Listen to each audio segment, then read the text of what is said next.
Hi everyone, welcome to Female Founder World. It's your host Jasmine, and today's conversation is with Isabel Aagaard, the founder of LastObject.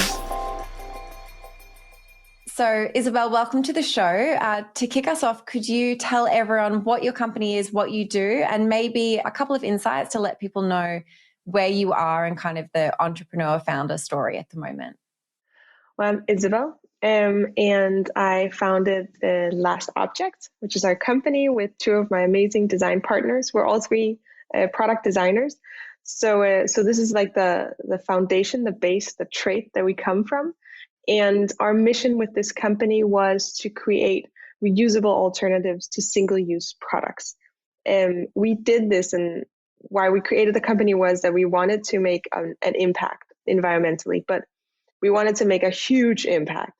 And that's why we kind of dove into this notion of how can we create designs that would eliminate hundreds and thousands of something else, because production will always take a toll on the environment. We can't get behind, or we can't really surpass that. So what we wanted to do was to create reusable alternatives so that it doesn't change too much around your habits. You can still go about your day as you would. It's not a huge change for you, but it is a huge change accumulatively for the environment. Amazing. That's such an inspiring vision for your company. You said that you came from a product design background. You are definitely someone who's got quite a lot of entrepreneurial experience. Could you walk us through kind of what your career has looked like before you started LastObject? Well, I've always been independent in my business requirements, and this is not my first company. It's just the most successful one till date. So I've done a lot of different things. I've actually moved. I was in my early years, I actually went to the IT university and got really into IT and creating websites and social media and just trying to figure out how I could, with digital like techniques and then my drawing skills, combine them in different ways. But I actually ended up at design school, but as my thesis and in my master's degree, which was amazing because this was really where I felt at home. And right after school, actually, I continued on some projects that I did already while being in school. So I ended up being in the medical industry, working for different hospitals for quite some years, where I did everything from I designed a chemo bag for chemotherapy, a treatment at home. And I'd also done some interior decorating. I actually ended up doing the basis from like a huge maternity ward. So that was something so different, but it was really interesting. And my background is in anthropologist, like design and anthropology. If you mix them, then that's my degree. So I like to work with people, and I like to design with people. So typically I'm just the one that's drawing it out, but it's other people's ideas. Okay, so how did the actual idea for starting LastObject come about, and what was your first product? The idea of LastObject came from a want to do something sustainable, but in the design sphere, because we all three were very, very happy about our design careers, and we love designing. It's like our life. So I think what we just were looking at was how can we create something that has a huge impact. And when we actually started researching, like, okay, so if I should do something really sustainable, what is it? Is it because we should do products that are made of bamboo? Is it because we should create different stuff? We even did like these little cubes at one point because we wanted to tell the world about materials. Like we did a lot of different things, but we actually ended up with the fact that if the most sustainable thing I could ever create was not to create it, not to design it. And that was kind of depressing to realize that we can't actually design something that would be good, because everything that's produced has a mark. Everything, and you can of course go in and you can buy a forest or clean up an ocean, do different things so that it offsets. But to really create something where the core is good was actually not something that came easily in the process. And then suddenly we started looking at all these single-use items that we had in our own lives. And we realized that what we could do is we could design something that was better. We could design something that was reusable, and that would then eliminate hundreds of thousands of something else. So that's where we got in complete research mode. We went through all single-use products, what are good, what are not, in what way are they. Some products are really bad because they're discarded improperly, like a swab, a cotton swab. And some are just really awful because there is a lot of plastic, like pads. So we have all of these different products that are bad because of different things. And then we wanted to see one by one, which ones could we really create an amazing solution for. So our first product was LastSwab, which makes, well, you can almost hear what it is. It's a reusable cotton swab, but it has nothing to do with cotton. And that was actually just form, like its form came very quickly to us, and the materials worked. There were a lot of things in the design phase that just really clicked, and that's why it was our first. Afterwards, we went into tissues, cotton rounds, and now menstrual pads. And so it's like it's taken quite a journey from the beginning. But the very first one was an ear cleaning cotton swab that you could reuse. Amazing. So you come up with the idea, you know what your vision for the company is. How did you go about actually finding those suppliers who could help you manufacture this and bring the vision to life? Yes, excellent question, because that's actually what we use a lot of our time on, and much more than you do on the design process. We have beforehand done a lot of different designs and actually have a lot of, especially in molding, plastic molding, we have a lot of knowledge, and therefore it was actually quite easy to get started. But to like simply scratch it up, it's contacting 100. It's first like scraping the whole market for suppliers that can do plastic molding for in our contacts at that point, and then scraping the 100 that did products that are kind of in the similar space, or like in the similar, would use the same factory methods and techniques that we needed. And then from 100, you could kind of scale it down to 50 just by seeing if they were eco-friendly, if they were placed in, if they were at all, if it made sense for us to use them. And because we have a lot of criteria that we want to have, that they have to meet. And then when you went down to the 50, we contacted them, and then we had 20 left because some could, some couldn't. And then at the end, you have about 10 that actually produce a prototype. And from those 10, you can, scrape, you're down to about 5. And then you have 3 suppliers at the end that actually are creating something that is at the quality and at the pace and the price that you want. And I've seen LastObject, I think, on Kickstarter. You're quite active. Is that how you funded the business from the beginning, or how did you kind of get going? Yes, we had funds ourselves when we began this journey. So Kickstarter for us was actually not really for funding, and it hasn't been in any of the projects that we embark on or put up on Kickstarter. Kickstarter for us is mainly validation. So I can sit here and be so crazy, like designing for months and trying to find suppliers and being in my whole little world. And then I come out to the real world, and then I'm like, see, I made this amazing pink chair. Don't you love it? And maybe that was only me. Like, I've done designs where they didn't sell. It didn't connect with people. It wasn't at the price point. It wasn't the story that people wanted to hear, or a need that people had. And when you're doing something as innovative as it actually is, or LastSwab actually was, because I'd never seen anybody do a reusable cotton swab.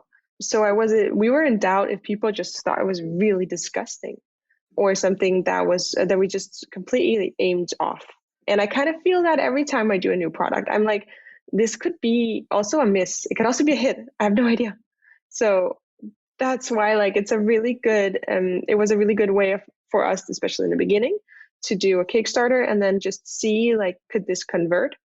And then afterwards, when we're launching different products, it's also, maybe I do know, I wasn't in doubt that we were going to launch LastPad, but we have some different colors, and there were some different edits to the pad that's been done after we actually launched it, because the community is amazing. They come back to you and they're like, okay, I love this, but I need to be able to tell them apart, because I wash my laundry with my daughter who also will have these. I don't live with my daughter who also has been, like, I hadn't even thought about having to divide them by color, like the pads themselves. So I get all of this amazing information on Kickstarter from our community. And while I'm still in the design phase, I can still put in a marker that actually will help these women to do this. And I actually sent out an update a couple of days ago and was like, okay, so I heard this comment. Is this like, is this something that a lot of people feel? And then it was amazing how many wanted to respond to me with their opinions. And it was. So now we've changed that. So it's validation, it's community, and it's also changing our design very close to launch. And what other things are you doing around when you're launching a new product? You have several now. What are the things that are working in terms of marketing, getting those first customers on board? You've definitely built like a bit of a cult following around the brand and your mission. So I imagine you have a lot of customers that come back when you launch new products. But what is it that's kind of driving customers to purchase from you? I think there's a real need in this area. We're kind of in the middle of two things, because one thing is that we're in the middle of people actually looking at single use, like paper cup straws, all of this. There's a lot of focus on these elements not being good for the environment. People are actually waking up and seeing that, and seeing how this trash is accumulating, and how we cannot actually get rid of it. So I feel like this drives a lot of our customers. And then there's the other side of it. And that's like, really, really eco people that are like ready to wear something uncomfortable if it's good for the environment. And I think what we have created here is like a golden opportunity for having people that are not, they're aware that the world is going to shit. They're aware that our oceans are building up and dying, but they're not ready to, go beyond their own comfort to change habits that maybe are not so good. And this is where I feel like our products are like the perfect mesh, because it is helping the environment on so many different levels. And we have design and we have comfortability. We're trying to make it as easy, like in the cleaning, in the wearing, in everything around it, so that it can come into a modern context, come directly in. The tissues can like be placed in a house full of kids that are running around, and like there are a million other things that you also have to take care of. And you could also have like a real businesswoman who needs to have a bit of a private way of having her menstrual pads on her. And there's so many different needs for people in general right now, but they want to make something better for the environment. But it's just that like that fine line of how much you're willing to kind of change in your own habits. And that's where I feel like this is what drives us. It's that we're at the middle of that. You've touched on a few of the different products that you have, but now could you just let people know what the innovations are that you have if they're not familiar with LastObject? Yes, of course. So we started in the ear category and did a swab that also, when we were running the Kickstarter, we found out that a lot of our customers were asking for a makeup version, because a lot of cotton swabs are actually discarded or used when you edit your makeup, apply it, or throughout the day need to like retouch it.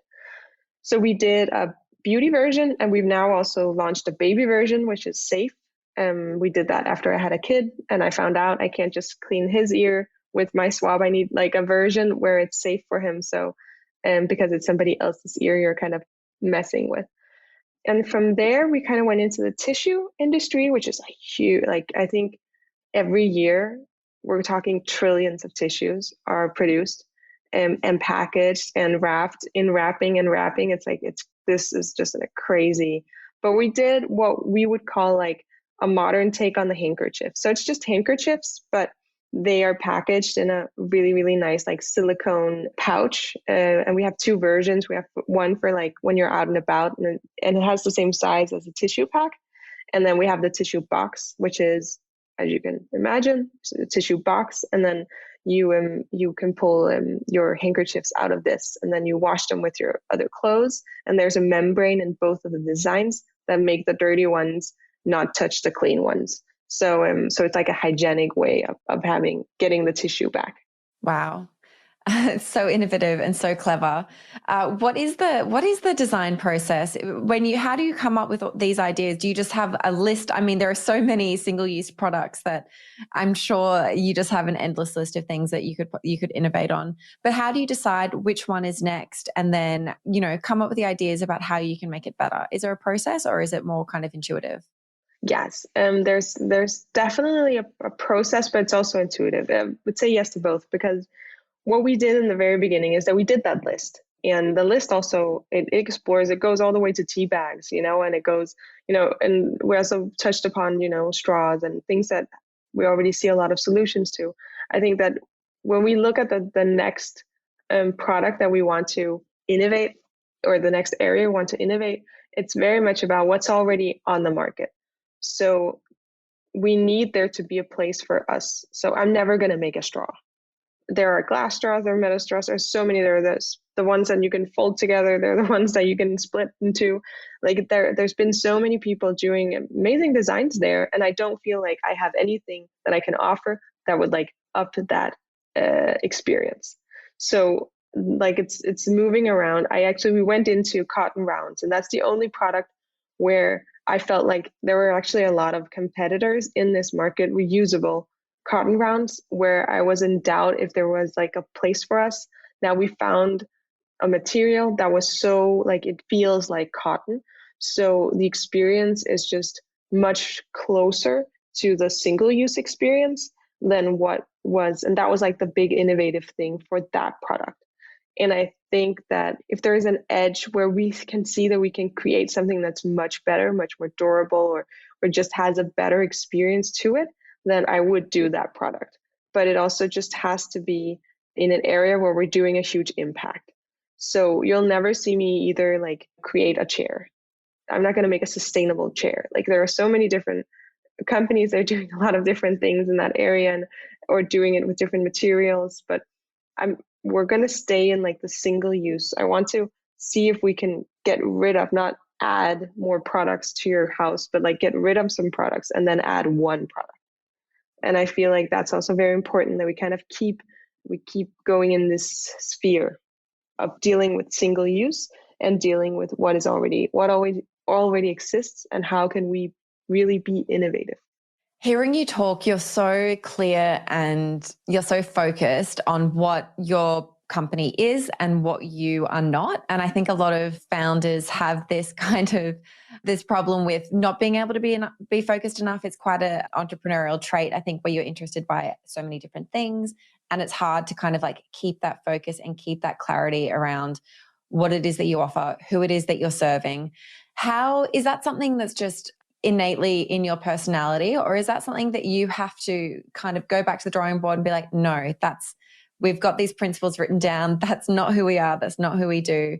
That's not what we do. Is it a structured process, or is it more innate, just like your personality? It's definitely not my personality. And thank you for that amazing compliment, because it's hard sometimes to be very short, or like very direct with the way that you want things to end up or in their direction. I think I have a really, really strong opinion, because we founded the company on a dream, on a wish, on a mission. We didn't found it on, oh, this could be cool. So I think that there are a lot of, it's very built into like I kind of feel like my company is me.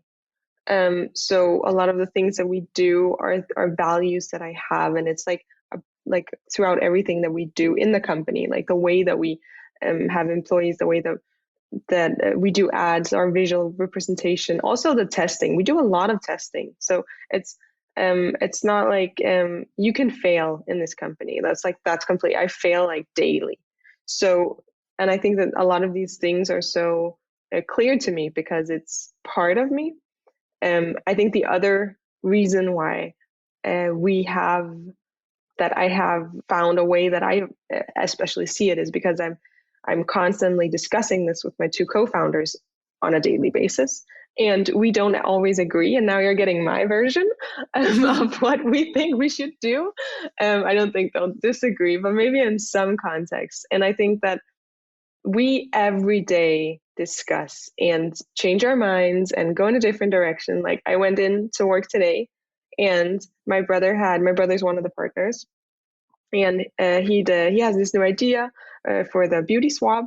And he was like, can you sew this and can you do this and this? And I was like, wow, I didn't even know we were working on this design. And throughout, like, before I went home, we already had like 5 prototypes of something Wow. completely different.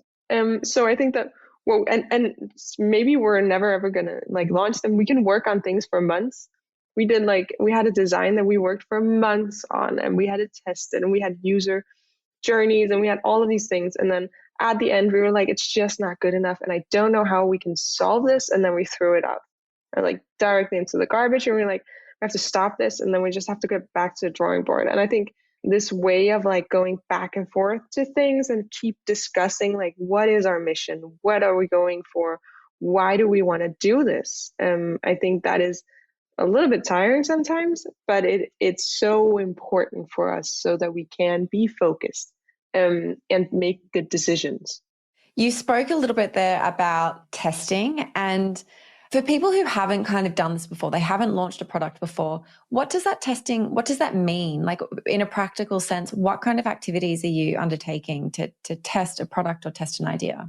Yes, this is very, very different from product to product, because if I take my first product and my last product, that has been 2 enormously different processes. The first being the swab. Of course, there was some testing in the material and how like the feeling of it, but we actually didn't send home prototypes to people. We had some in the beginning, but it was very few, and it was not structured and was not like at all thought through, and it didn't change. It was more our opinions that changed the design. But with the new products like Last Pad, which is a menstrual pad, I think that it was so important for us to very early on get it out in people's hands. So what I did was that I had sewn like 20 pads with the materials that we wanted in the form. And I did a group of women who were all different ages, had different flows. They were very handpicked. And then they tested them out and then came back with feedback where they every day wrote how the experience had been. And then I changed them, and then they got them again. We changed them, and they got them again. And then we broadened the group here at the end, so that we also made sure that we like kind of had the whole, or we had more people that had used. We found out it was also very interesting. The feedback was different if you used single-use pads before, or if you didn't. If you liked the cup, if you didn't. So it became a whole like spectrum of very different women with very different jobs, activities, times in their lives. And this was so important because, or else I had created a menstrual pad that was only for my flow and for my experience and how I like went about my life. And then the design would have looked different. Interesting. What does your typical day look like now? I know that's a difficult question to answer if you're in this like entrepreneurial space, but what kind of things are you doing in an average day? Well, first of all, I get up with my son and try to get him to daycare as quickly as possible. I typically in the morning work on just getting through my email, trying to figure out if there's anything urgent that I have to move around with. Then it's typically, we have freelancers. We're very few people at the office. And then we have about 30, 40 freelancers all around the world that work on different areas of the company. Which is amazing. And like this setup is, I can really, really recommend it to anybody who wants to start up. It's much more freeing than working in the office with a lot of people. And so I have typically meetings with different people, different projects, if that is photo shoots, if that's a new supplier. And then typically we also pivot quite quickly. Like I explained with the beauty swab and my brother's idea today, things like that. Yeah, I've kind of planned my day, but then I use 3 hours doing something completely different. And we have a workshop at our office, so I can like quickly laser cut displays, or we also have a wood workshop, so like we can very quickly do different designs, 3D print different prototypes, and like get it in our hands, test it out. And typically that is also like 1/3 of my day is like exploring that part. And then I also, use a lot of time on trying to figure out how we can kind of explain our story or explain the different product story, because I kind of feel like every time we launch a new product, I kind of want that to be a brand in itself. And I feel it's important that they all have their own voice, and because they're all fighting actually different things. Like our tissues is fighting, deforestation, which is a completely different problem for example, cleaning up the ocean. But they're both very important, but they just have different voices. So we work a lot on that. Yeah. What is that process? Is that you sitting down at your computer, drafting key messages, or is that brainstorming with a creative team? How do you come up with those really succinct product and brand stories? Until now, it's actually mostly just been me, but we just got a creative director and a brand manager on, and they're very strategic, very high level, like so much better than I ever was. So they're much more structured, and they have like a way of going through these things in a processed way. That's very new for me. It's always just been, we gotta send this out. Then I have an idea and I tap it down and I do a mood board. I do something if I want to explain the others. And sometimes it's like while I'm creating the Kickstarter campaign page, then suddenly like I realize, oh my God, we should actually investigate like how much water a cotton industry or like one cotton round amounts to. And then like I go completely research mind in like 4 or 5 hours to find the right articles and the right people that can answer my questions. So that's like that's very unstructured and very like on the get-go, and then suddenly I come back to that document that I actually started that I haven't done anything on.